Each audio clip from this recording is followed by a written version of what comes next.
Teka-teki mengenai berapa besaran gaji anggota DPR mulai sedikit terkuak.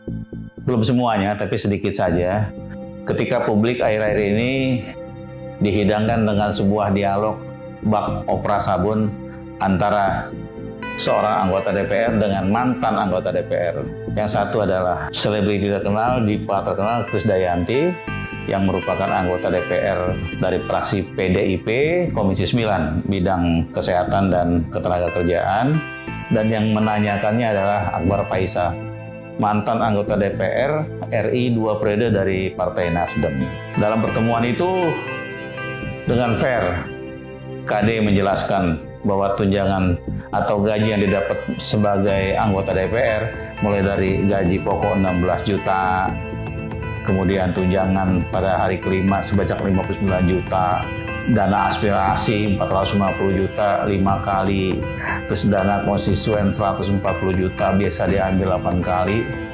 Ini belum termasuk ya dana-dana lain ya, kehadiran sidang, perawatan rumah, kredit mobil, dan seterusnya. Tapi dari 4 komponen ini saja, kalau dijumlahkan, maka tidak kurang seorang anggota biasa atau seorang anggota DPR biasa seperti KD menerima 375 juta per bulan. Yang mengusik kita adalah bagaimana dana sebesar itu dipertanggungjawabkan. Kepada siapa? Apakah cukup kepada lingkungan internal DPR saja di kesekretariatan? Masa sih rakyat tidak bisa tahu? Bukankah mereka dipilih oleh rakyat?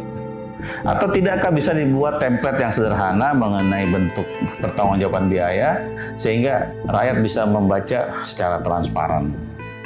Pertanyaan kita, apakah aspirasi rakyat yang konon mereka serap dari berbagai daerah atau konstituen itu tercermin dalam berbagai sidang yang ada di DPR?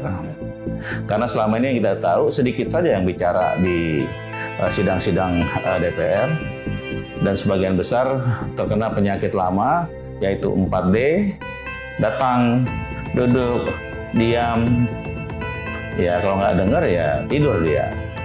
Terus bagaimana mereka bisa mempertanggungjawabkan itu? Secara total berapa butir aspirasi yang mereka serap itu yang bisa menjadi produk hukum di Dewan Perwakilan Rakyat? Menariknya KD dibela oleh seorang anggota Dewan yang lain bahwa anggaran jumbo yang diterima itu sebenarnya pas-pasan saja. Karena untuk seorang selebriti politik, mereka memang membutuhkan biaya yang luar biasa besar, pergi ke daerah, menyantuni konstituen, kemudian memberikan bantuan-bantuan kepada daerah pemilihan, merawat konstituen supaya mereka bisa mempertahankan suaranya pada pemilihan yang berikutnya. Nah, dengan gaji sekecil itu, menurut seorang anggota Dewan yang lain, rasanya eman-eman ya kalau jadi anggota DPR kemudian penghasilannya pas-pasan. Karena waktu mereka menjadi caleg, itu biayanya luar biasa, miliaran.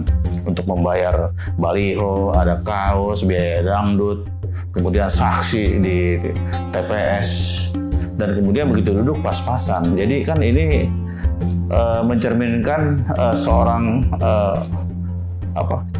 citra negarawan gitu loh, biar anggarannya, biar dananya habis besar demi sebuah negara. Kalau kita lihat besaran anggaran jumbo yang diceritakan KD itu dibandingkan dengan UMR, ambillah di kota besar seperti Jakarta yang rata-rata sebesar 4,4 juta per bulan UMR yang diterima oleh masyarakat bergaji atau berpendapatan bawah. Maka itu rasionya hampir 85 kali. Padahal kalau kita lihat di negeri lain, rasio gaji pejabat tinggi dengan mereka di golongan rendah bawah itu berkisar 1 sampai 20 atau 25 kali. Ketika hukum hanya tegak kepada mereka yang bayar, maka keadilan memang menjadi barang yang langka.